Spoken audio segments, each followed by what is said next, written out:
দলের ঊর্ধ্বে গিয়ে, রাজনীতির ঊর্ধ্বে গিয়ে আমরা খেলাধুলাকে প্রতিষ্ঠিত করতে চাই।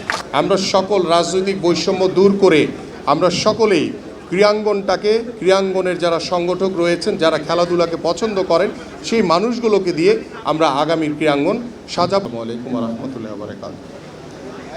আসলে এই মোহামেডান ক্লাব দিয়ে আমার শুরু হয়েছিল ছোটোবেলায়, সেই 94। আমি তখন জুনিয়র গোলকিপার হিসেবে এই মোহামেডান ক্লাবে খেলার সৌভাগ্য আমার হয়েছিল। সেই থেকে আমার পথ চলা। আজকে বর্তমানে বাংলাদেশের ক্রীড়াঙ্গনকে নিয়ে আমাদের মাননীয় প্রধানমন্ত্রীর যে স্বপ্ন রয়েছে, সেই স্বপ্নগুলোর ইতিমধ্যে আমরা একটি বাস্তবায়নের কার্যক্রম শুরু করেছি ইনশাআল্লাহ। গতকালকে আপনারা দেখেছেন যে বাংলাদেশের জাতীয় ক্রীড়াবিদ যারা বাংলাদেশকে রিপ্রেজেন্ট করছে বর্তমানে, তাদেরকে আমরা বেতন কাঠামোর আওতায় এনে তাদেরকে ক্রীড়া ভাতা প্রদান করা ইতিমধ্যে আমাদের মাননীয় প্রধানমন্ত্রী আনুষ্ঠানিকভাবে উদ্বোধন করেছেন।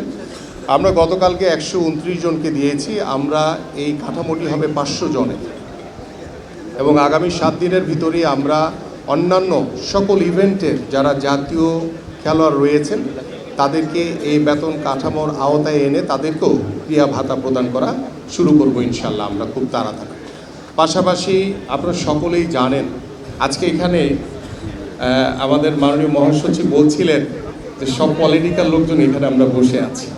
আমরা এই কথাটি বলার উদ্দেশ্যটা হচ্ছে যে শুধু মোহামেডান ক্লাব না, আমি এখানে আহ্বানী রয়েছে, আমরাও সেই আহ্বানী ক্লাবে গিয়ে আমরা এখানে দলের ঊর্ধ্বে গিয়ে, রাজনীতির ঊর্ধ্বে গিয়ে আমরা খেলাধুলাকে প্রতিষ্ঠিত করতে চাই। আমরা চাই সেই আহ্বানী ক্লাব যাতে আবার স্বরূপে ফিরে আসে। আমরা চাই অন্যান্য ক্লাবগুলো রয়েছে তারা যাতে স্বরূপে ফিরে আসে। আমরা চাই মোহামেডান এবং আহ্বানীর যে দৌরত্ব সেটা মাঠে থাকবে, প্রতিযোগিতা মাঠে থাকবে, কিন্তু অফিসিয়ালদের সাথে তাদের দেখাশোনা, তাদের কথাবার্তা, আড্ডা সব যাতে আগের মতো আমরা যাতে স্বরূপে ফিরে নিয়ে আসতে পারি। এবং আমাদের মাননীয় প্রধানমন্ত্রী ইতিমধ্যে বলেছেন যে আমরা খেলাধুলার সাথে কোনো রাজনৈতিক কোনো কর্মকাণ্ডকে কখনোই জড়াবো না। আমরা রাজনীতির ঊর্ধ্বে থেকে আমরা খেলাধুলাকে এগিয়ে নিয়ে যেতে চাই। পাশাপাশি আমাদের আগামীর বাংলাদেশে তৃণমূল পর্যায় থেকে খেলাধুলাকে আমাদের মাননীয় প্রধানমন্ত্রী সর্বোচ্চ গুরুত্ব দিয়েছে। আপনারা সকলেই শুনে খুশি হবেন, ইতিমধ্যে গতকালকে আমাদের মাননীয় প্রধানমন্ত্রী বলেছেন যে আল্লাহর রহমতে আগামী 30শে এপ্রিল সিলেট থেকে আমরা নতুন করে স্পোর্টস একই দিনে 64টি জেলায় আমরা উদ্বোধন করব ইনশাআল্লাহ।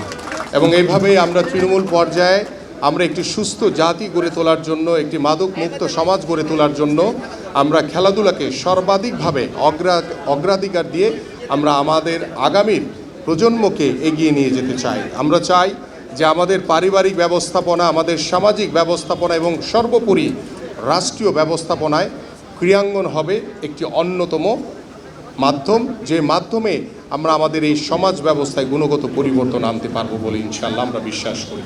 প্রিয় উপস্থিতি, আজকের এই মোহামেডান ক্লাবের এখানে দীর্ঘদিন ধরে আমরা দেখেছি যে রাজনৈতিক বৈষম্যের কারণে এই ক্লাবগুলো অনেকাংশেই অনেকভাবে পিছিয়ে ছিল।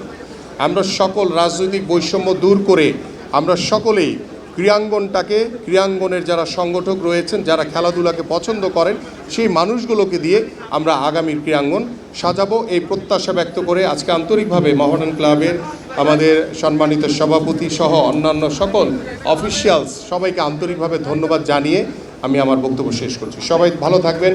বাংলাদেশ জিন্দাবাদ।